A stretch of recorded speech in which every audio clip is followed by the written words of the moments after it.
Welcome to Think Like UPSC. Now let's start the first chapter of sociology as a discipline. So basically sociology है क्या और sociology word exactly कहाँ से आता है, इसकी meaning क्या है.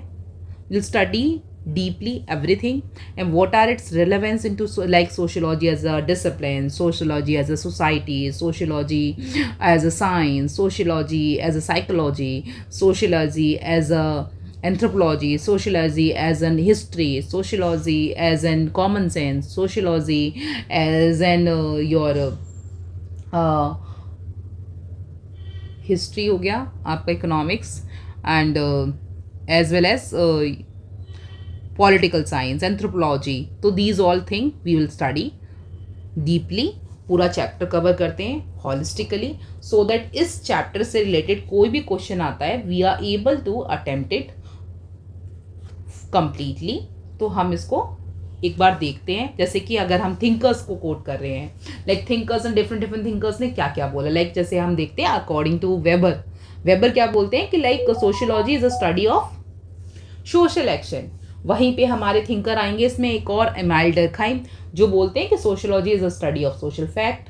वहीं पे एक और थिंकर आएंगे पार्सन, वो बोलते हैं कि sociology is the study of social system. अब हम इसको इतना डेप्थ में अभी थिंकर्स को देखने से पहले ये समझ लेते हैं कि sociology subject as a subject evolve कैसे होता है और आता कहाँ से है, इस वर्ड की मीनिंग क्या है, तो ये हम देखते हैं. तो जो बेसिक जो आपका सोशियोलॉजी एज अ वर्ड जो है this is a Latin word and इसमें सोशियस का मीनिंग होता है basically. This is a proper word is ये है सोशियस, CIUS. सोशियस का मीनिंग सोशियस एंड कंपेनियन.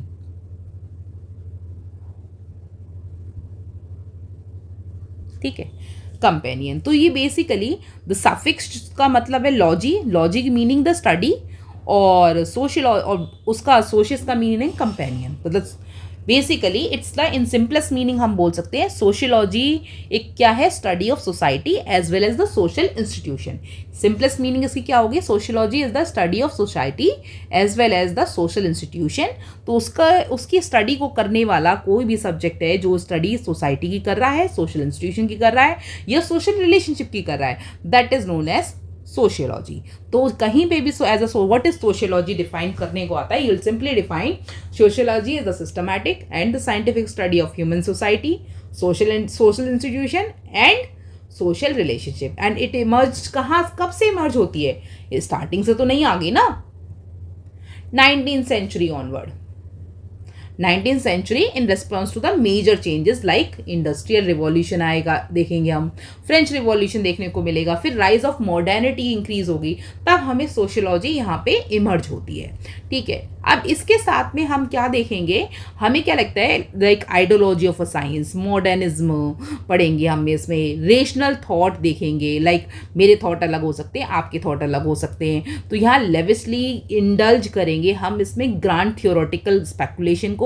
और हम देखेंगे कि सम क्लेम, कुछ लोग जैसे क्लेम कर रहे हैं सोफिस्टिकेटेड एज लाइक जैसे कि sociology is quite sophisticated as to of all sciences and hence we can say that it shall arrive कहाँ से, be discovered at the end of all the science. तो वहीं पे we say that social institution were viewed in terms of their roles, like social institution have a different roles and they were viewed in terms of their role and functionalities जो maintain करेगी and then driven by some fundamental rules and they were driven by some fundamental rules.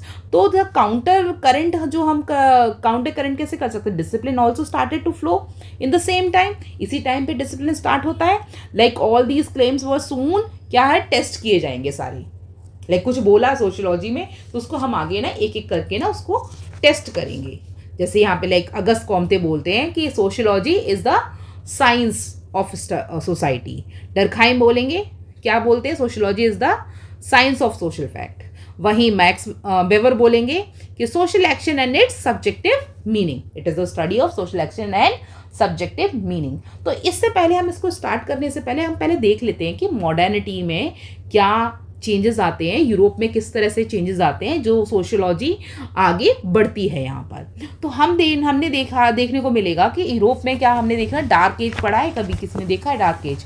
तो dark as क्या है, एक term है, एक time period है जहाँ पे क्या होता है कि लाइक यूरोपियन हिस्ट्री में अगर हम जाते हैं तो यहाँ पे रोमन एम्परर होते हैं 5th सेंचुरी में। तो ये क्या करते हैं, before the arrival of the renaissance से आने से पहले जो 15th सेंचुरी में, in the popular term it is also considered as the same of the medieval period के टाइम पे। इट वॉज क्या था, it was a period that is considered to have a witness decline of literacy activities. तो literary activities को decline देखेंगे हमें यहाँ पे। और क्या देखेंगे, देखने को मिलेगा including decline in the history writing traditions वगैरह डिक्लाइन दिखेगा हमें यहाँ पे। तो decline limited architectural activity and lukewarm material. तो इससे despite of the negative connotation the period क्या करेगा, फ्लरिश होगा, डिड विटनेस, क्या विटनेस करेगा, डेफिनेट प्रोग्रेस विटनेस करेगा इन मेनी पार्ट। लाइक पहला पार्ट कौन सा, सोशल लाइफ में in the world. And for this reason the term has been significantly, हम इसको बोलते हैं, ये फेवर करती है किस चीज़ को, सोशोलॉजिस्ट को। ठीक है, तो ये हमारा जो कौटिल्य का जो अर्थशास्त्र है, जो हम और या रिपब्लिक ऑफ प्लाटो देखेंगे, या फिर डी ऑफिस ऑफ सिसिरो देखेंगे, तो इसमें क्या है, it was only in 19th century में देखने को मिला हमें, जहां हमने देखा systematic in the form of discipline. But क्या मिला हमें कि डार्क एज ने prevalence multiple social level increase हो जाएंगे, इग्नोरेंस, फ्यूडल स्ट्रक्चर इंक्रीज हो जाएगा। तो रेनेसां क्या आएगा, with the literacy means the rebirth of the reawakening start होगी। जैसे ही रीअवेकनिंग स्टार्ट होगी तो गोल्डन ट्रेडिशन स्टार्ट होगा, थॉट ऑफ कल्चर अवेक होगा। तो Renaissance was a cultural movement. तो रेनेसा क्या था, एक कल्चरल मूवमेंट था जो विच बिगेन क्या करेगा, 14th सेंचुरी से बिगेन करेगा, और कब तक रहेगा, considered as the bridge between the dark age. तो रेनेसांस क्या करता है, एक ब्रिज बिल्ड करता है between the dark age and the medieval history, और you can say modern times. इसके बीच में एक क्या है, ब्रिज बना के रखेगा। रेनेसा कहाँ स्टार्ट होता है, इटली में स्टार्ट होता है 14th सेंचुरी में, and it is considered and it plays a very important role by playing a role of bridge between dark age and the cultural movement जो चल रहे हैं उसको चलाने के लिए। तो कंटेम्प्रेरी सोसाइटी में हमने क्या देखेंगे कि फर्टाइल ग्राउंड्स जो देखेंगे हमें सोशोलॉजिकल थॉट के, वो रेनेसा आपको बताती, यहाँ पे बोलेगा अनदर इम्पॉर्टेंट आइडियोलॉजिकल पैराडिज्म दिखाई देगा इन द ह्यूमन हिस्ट्री में, जहाँ पे we will see the ideology of modernism will rise and hence this will lead to then of किसका, मॉडर्निटी इन यूरोप। तो यहाँ से मॉडर्निटी इन यूरोप स्टार्ट होती है। द टर्म मॉडर्निटी यहाँ से डिराइव होती है, और मॉडर्निटी, मॉडर्नस का मतलब होता है modo. Modo means just new current, new और करंट। मोडो का मतलब होता है कि न्यू और करंट। तो यहाँ मॉडर्निटी इज अ कैसी, एक रिलेटिव टर्म है। Modernity is a kind of a relative term which क्या डिनोट करती है, new practices as compare to the old one. तो वी विल सी हियर कि वॉट जो सोशोलॉजिकल हैं, जो हिस्टोरिकल सेंसेस हैं, वो क्या कर रहे हैं, यहाँ पे डिनोट कर रहे हैं। किस चीज़ को डिनोट करेंगे, स्पेसिफिक पीरियड को। किसको, स्पेसिफिक पीरियड को डिनोट करेंगे। स्पेसिफिक पीरियड कहाँ पे, यूरोप में। तो यहाँ पे स्पेसिफिक पीरियड जो यूरोप में चलेगा ना, तो यूरोप में ये सिग्निफिकेंस चेंज लेकर आएगा। क्या लेके आएगा, सिग्निफिकेंस चेंज लेकर आएगा यहाँ पे यूरोप में। तो all that is solid melt into air, the experience of modernity in 2010 में। तो modernity was not only about some new liberal ideas or practice but was all about experiences, हम जो एक्सपीरियंस कर रहे हैं of all the condition that they produce even today, आज की date में भी, and the on going impact. जैसे अभी ना कल्चरल, ह्यूमन कल्चर में या इंस्टीट्यूशन में या पॉलिटिक्स में जो भी चेंजेस हो रहे हैं, जो भी अपलिफ्टमेंट्स हो रहे हैं, these are also a part of modernity. तो मॉडर्निटी यहाँ से synonymously this is a period which was marked by the questioning of tradition। यहाँ पे ट्रेडिशन को क्वेश्चन किया जाएगा, as well as the prioritization की दी जाए किसको, इंडिविजुअलिटी को, इंडिविजुअलिज्म को। किसको प्रायोरिटाइज करेंगे, इंडिविजुअलिज्म को। तो प्राइड ओवर द कलेक्टिविटी। तो यहाँ कलेक्टिव जो गोल्स हैं उसकी तरफ ना देखते हुए freedom of ideas, equality in all sphere of life, यहाँ promotion of scientific and technological progress देखने को मिलेगा, रेशनलाइजेशन देखने ऑफ इंस्टीट्यूशन देखने को मिलेगा। आइडिया इज फाइनली क्या देखने को मिलेगा हमें, अ मूवमेंट फ्रॉम फ्यूडलिज्म और एग्रेरियनिज्म टुवर्ड्स अ कैपिटलिज्म और अ मार्केट इकोनॉमी दिखेगी। ठीक है, जब मार्केट इकोनॉमी आएगी तो इंडस्ट्रियलाइजेशन होगा, अर्बनाइजेशन होगा, सेकुलराइजेशन भी स्टार्ट होगा। तो हम पॉलिटिकल स्फीयर में यहाँ जब देखेंगे तो पॉलिटिकल स्फीयर में क्या होगा, modern concept like contemporary nation state, जहाँ पे कॉन्स्टिट्यूएंट क्या करेगी, इंस्टीट्यूशन बनेंगे जैसे डेमोक्रेसी, ब्यूरोक्रेसी, तो ये आ जाते हैं। तो बर्थ ऑफ किसका हो गया, सर्विलेंस हो गया। तो हमने देखा रेनेसां के आने के बाद फिर चेंजेस कैसे हुए, फिर मॉडर्निटी क्या हुआ, क्या इम्पैक्ट हुए मॉडर्निटी के, किस तरह से ब्यूरोक्रेसी आई, डेमोक्रेसी किस तरह से स्टार्ट होती है। तो ये हमने रेनेसां में देखा। अब इसके बाद में रेनेसां जो एज होती है, ये पीरियड होता है, तो न्यू रिलीजन रेनेसां में स्टार्ट होता है, जहाँ पे example like they talked more about political ideas like Adam Smith, Ricardo और J S. Mill talked of new economic order. यहाँ ये बात करेंगे instead of religion they will talk about new economic order. All these had a what, a thread which क्या कर रही है, rationality of human thought को क्या कर रही है, हम न्यू ऑर्डर में स्टार्ट कर रही है, रिप्लेस कर रही है, replacing older order into a new form of thing. ठीक है, तो इसमें हमने अगस्त कोमते भी देखेंगे। हम अगस्त कोमते क्या बोलेंगे, इसमें सोशोलॉजिकल थॉट जो आएंगे डिफरेंट, जैसे हेजल, कोमते एंड स्पेंसर। तो ये क्या है, आपके वेस्टर्न थिंकर हैं आपके, जो ग्लोबल कॉन्सिक्वेंसेस पे बात करेंगे यहाँ पर, और ये बोलेंगे कि लाइक बोथ डिस्क्रीट और कंटिन्यूअस एज इंडस्ट्रियल जो इंडस्ट्रीज हैं वो स्टार्ट करेंगी रिप्लेस किसको, होम बेस्ड प्रोडक्शन। इससे पहले क्या था, होम बेस्ड प्रोडक्शन था, कॉटेज इंडस्ट्री समझ लो, छोटी छोटी जैसे घरों में कुछ कपड़े बन गए, एक्स्ट्रा बना दिए तो चलो वो वहाँ से। अब ये वो हटके क्या हो गया, इंडस्ट्रियलाइजेशन हो गया। तो इकोनॉमिक रिलेशन क्या है, इमर्ज होगा, इंडस्ट्रियल वर्किंग कैपिटल आएगी यहाँ पे, और सिग्निफिकेंट क्या करेगा, एक सोशल इंस्टीट्यूशन बनेगा जहाँ पे like family, kinship, house hold, ये चेंजेस आएंगे। तो ये फ्रेंच रिवॉल्यूशन स्टार्ट होता है, उसके बाद से यहाँ स्टार्ट होता है। तो यहाँ पे हमें देखने को मिलेगा जो स्पार्क होगा, gave birth to the discipline of sociology. इसकी वजह से हमें डिसिप्लिन ऑफ सोशियोलॉजी स्टार्ट होगा। तो अकॉर्डिंग टू पासन यहाँ पे हम बोल सकते हैं sociology is the study of social science system. ठीक है, अब हम आगे देखते हैं, इसमें क्या देख सकते हैं कि like by the birth of the discipline, जैसे ही birth of a discipline of a sociology होता है, it's not very simple, not very like बल्कि क्या है, सर्कमस्टेंसेज हैं, ये डिफरेंट क्राइटेरियाज हैं।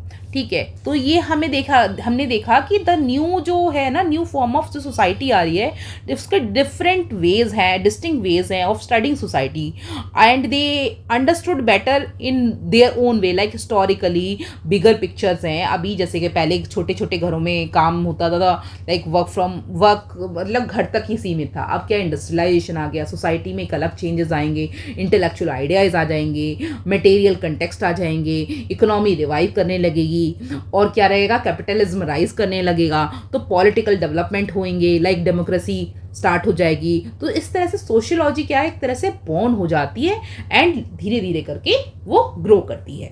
एंड दीज आर, उसको हम क्लासिफाई कर देंगे इंटेलेक्चुअल आइडियाज में और मटेरियल एंड सोशल डेवलपमेंट में। इंटेलेक्चुअल आइडियाज पे जब हम बात करेंगे तो एनलाइटमेंट हो जाएगा, कहाँ पे, यूरोप में एनलाइटमेंट जब होगा ना, तो इंटेलेक्चुअल आइडियाज क्या है, 17वीं सेंचुरी से लेके 18वीं सेंचुरी ऑनवर्ड तक जब रोसे आएंगे यहाँ पे, तो रोसे क्या है, ये एक थ्योरी दी है इन्होंने, ideology and the development of the social theory 1996 में। और तो ये अर्ली सोशल डेवलपमेंट होता है as a reaction of enlightenment. तो जहाँ पे क्या देखने को मिलेगा, changes in orientation, dialectics, enlightenment, ideas of rationalism, ये हमें चेंजेस दिखाई देंगे।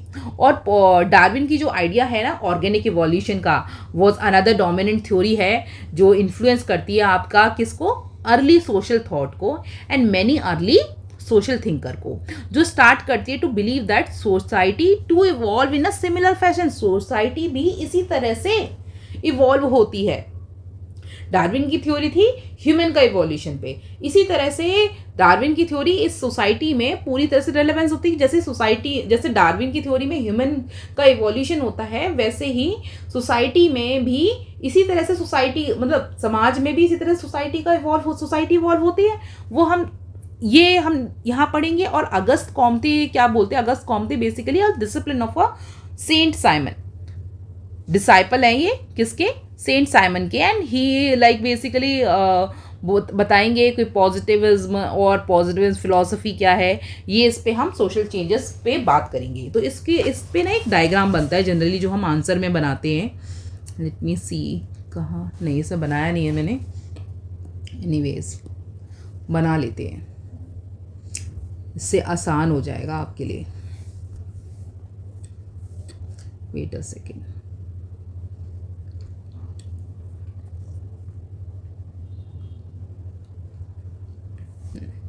यहाँ देख लेते हैं, ठीक है। जैसे ये आती है ऐसे डार्क एज, ठीक है, फिर डाउन ऑफ मॉडर्निटी,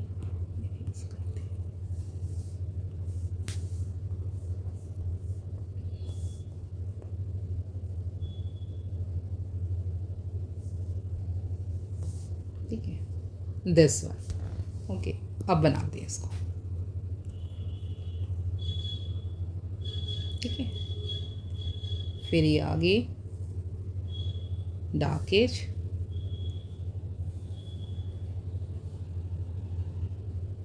ठीक है, अनदर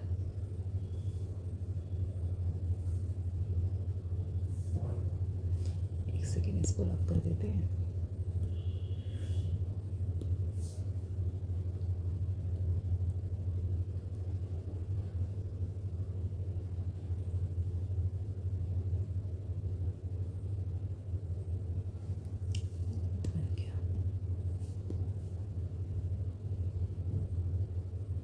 ठीक है, एंड इंटेलेक्चुअल यहाँ आ जाएगा और दिस साइंटिफिक कंटेक्स्ट इधर आ जाएगा, ठीक है।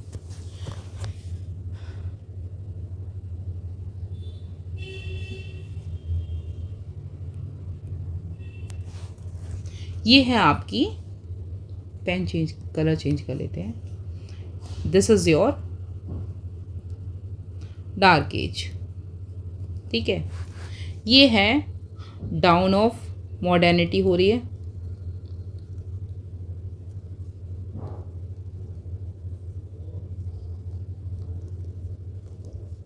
एंड इट्स फॉल आउट, ठीक है। यहाँ पे सोशल चेंजेस दिखाई देंगे हमें,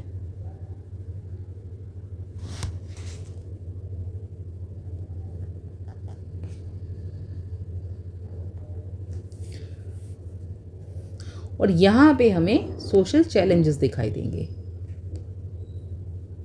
सोशल चेंजेस तो चैलेंजेस भी दिखने को मिलेंगे ना, ठीक है। अब यहाँ क्या है? सोशल चेंज क्या क्या हुआ? राइज ऑफ क्या हुआ? इंडस्ट्रीज, इंडस्ट्रियल सोसाइटी, ये राइज हुआ हमने सोशल चेंज में देखा। और क्या देखेंगे? मिडिल क्लास राइज होगी यहाँ पर,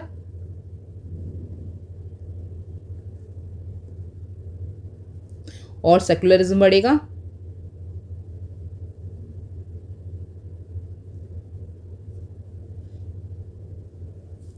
और क्या पड़ेगा? अर्बनाइजेशन,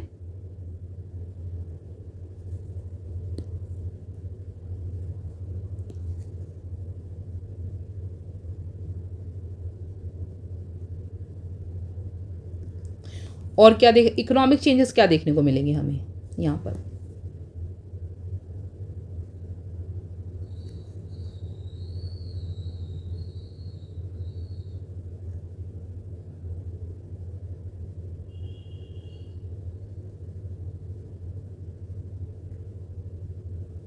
वो भी देखने को मिलेंगे ना इकोनॉमिक चेंजेस। क्या क्या देखेंगे हम? इंडस्ट्रियल रिवॉल्यूशन होगा, मार्केट फोर्सेस होंगी, कैपिटलिज्म हो जाएगा। क्या क्या हो जाएगा?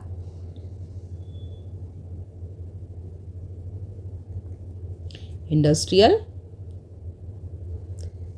रिवॉल्यूशन, समझ जाना, ये इस डब्बे के अंदर में डालना है। इंडस्ट्रियल रिवॉल्यूशन, मार्केट फोर्सेस, ठीक है। और क्या होगा, कैपिटलिज्म का राइज हो जाएगा, ठीक है, कैपिटलिज्म। अगला क्या हो जाएगा, पॉलिटिकल चेंजेस आ जाएंगे, डेमोक्रेसी हम देखने को मिलेगी और लिबर्टी देखने को मिलेगा फ्रेंच रिवॉल्यूशन से। पॉलिटिकल चेंजेस अगला, पॉलिटिकल चेंजेस तो क्या है, फ्रेंच रिवॉल्यूशन देखने को मिला, फंडामेंटल राइट मत समझ लेना से, फ्रेंच रिवॉल्यूशन है ये, यहाँ देखने को मिलेगा। डेमोक्रेसी और लिबर्टी भी तो होगी, अब लिबर्टी भी हो गई। अगला सोशल चेंजेस, क्या क्या देखेंगे हम, न्यू फेस ऑफ पॉवर्टी आ जाएगी, पहले अलग तरह की पॉवर्टी थी, अब अलग तरह की है, न्यू फेस ऑफ पॉवर्टी। और क्या देखने को मिलेगा, न्यूक्लियर फैमिली राइज हो जाएंगी,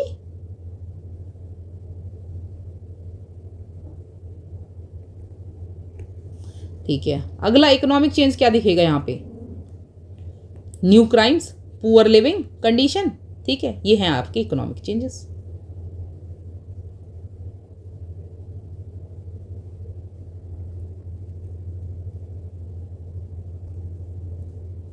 ठीक है, क्या हो गया,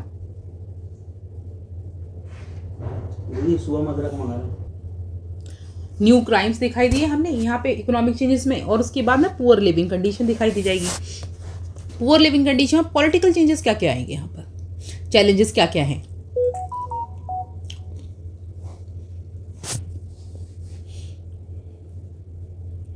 राइट, पॉलिटिकल चैलेंजेस, सॉरी मैंने कुछ गड़बड़ कराया, ये चैलेंजेस हैं ये चेंजेस हैं, सॉरी फ्लो में कुछ ज़्यादा बह गई मैं आज। Anyways sorry for that, this is, अरे हो जाता है यार कंटिन्यूसली लेक्चर ले पढ़ाते पढ़ाते ना हो जाता है issues.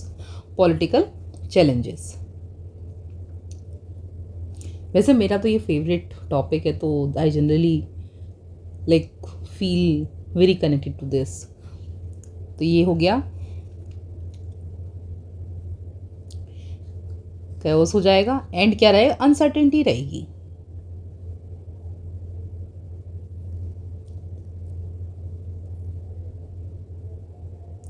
Uncertainty, this is T Y, uncertainty रहेगी, ठीक है। अब जब ये रहेगा तो ये क्या है, यहाँ पे क्या है,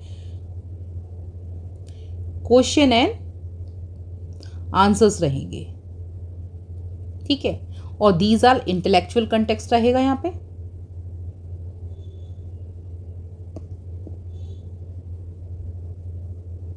context, and here your scientific context रहेंगे।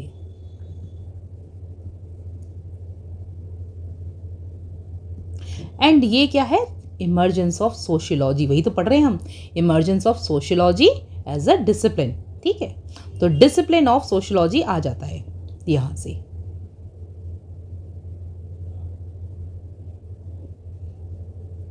इमर्जेंस ऑफ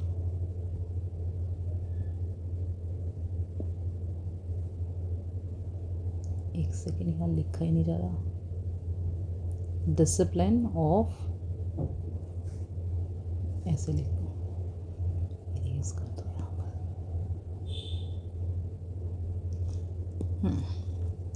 ये हो गया, इमर्जेंस ऑफ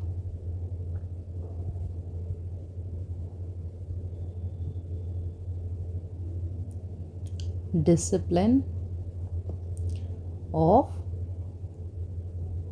सोशियोलॉजी, ठीक है। इस तरह से ये स्टार्ट हो गया। तो ये इस तरह से आप डायग्राम ना एज इट इज़ ना आंसर में भी डाल सकते हो कि डार्क एज थी पहले, फिर डाउन हुआ किसका, डाउन ऑफ मॉडर्निटी हुई इन इट्स फॉल आउट, फिर उसके हमने सोशल चेंजेस देखे, फिर सोशल चैलेंजेस देखे, और इनमें तीनों में कैटेगराइज कर दो, आंसर में एज इट इज़ यूं ही डाल दो, ठीक है। So today we have done intellectual ideas तक हमने अच्छे से कर लिया है, और इसके आगे हम कल करेंगे, क्योंकि ब्रेन को ना इस मेमोरी को प्रोसेस करने के लिए भी ना टाइम चाहिए। अब एक काम करना, अब इस लेक्चर आपने आज इतना देखा, इसके बाद में आप सोशियोलॉजी की एसेंशियल निकालो, या फिर बीए की सोशियोलॉजी के नोट्स निकालो, या मार्केट में आपके पास कुछ भी है, whatever source you are following, आप उसमें से सोशियोलॉजी एज ए डिसिप्लिन पढ़ो। और जितना आज कराया ना उतना, लाइक मैंने बताया व्हाट इज सोशियोलॉजी बताया, इतना ही एक्सप्लेन किया है। डिफरेंट थिंकर्स बताएं कि उसने क्या क्या कोट किया है, फिर 18th सेंचुरी में किस तरह से स्टार्ट हुआ और क्या क्या चेंजेस आए, फिर इंडस्ट्रियलाइजेशन, रिवॉल्यूशन और फ्रेंच रिवॉल्यूशन वगैरह की वजह से क्या क्या चीज़ें हुई, फिर रेनेसा और की वजह से क्या क्या अपलिफ्टमेंट हुए, तो वो सब हमने देखा। उतना ही करना है आज का रिवीजन। आज का रिवीजन का गोल सिर्फ इतना ही है। धीरे धीरे हम इसको एक के टाइम पे, मे बी शायद इफ पॉसिबल हुआ आज, तो I will upload another part of this lecture. By that time keep revising, it's very easy subject. Starting में अभी लगेगा कि हाँ थोड़ा सा ऐसा लगेगा यार कितना, बट ये अगर आप इसको पढ़ोगे ना और इनको देखोगे तो इनको लगेगा ये तो हमें कुछ सुने से हैं, तो इसलिए ये ईजी है। और इसमें इस फर्स्ट चैप्टर से ना उतने ज़्यादा क्वेश्चन नहीं आते हैं, बट क्वेश्चन आते हैं पर ज़्यादा नहीं आते हैं। सबसे ज़्यादा मेजर पोर्शन मैंने सिलेबस जब एक्सप्लेन किया तभी बताया था, मेजर है आपका 75 मार्क्स के थिंकर। ठीक है, पहले हम सोशियोलॉजी एज ए डिसिप्लिन कर लें, उसके बाद we will move towards thinker. और थिंकर करेंगे तो थिंकर हम एक एक थिंकर को डिकोड करेंगे अच्छे से, और उसको ऐसे करेंगे जैसे कि आपके जो सभी क्वेश्चंस इजीली आंसर कर पाए हम, चाहे फिर वो क्वेश्चन कैसे भी घुमा के पूछे। ठीक है, thank you, stay connected. And one more thing, thank you for all of you for your wonderful support, though it may seem like ma'am ये अभी तो 104 105 ही सब्सक्राइबर हुए हैं कि इतनी क्यों खुश हो रही हो। For me it's a wonderful thing, because earlier I was only teaching what 10th grade, 11th grade and 12th grade students, and now you as a UPSC aspirant, you guys are watching my video, so this means a lot to me. Even if 100 people are watching me, it's like a blessing to me. Thank you for showing your trust and support. Love you all. Take care.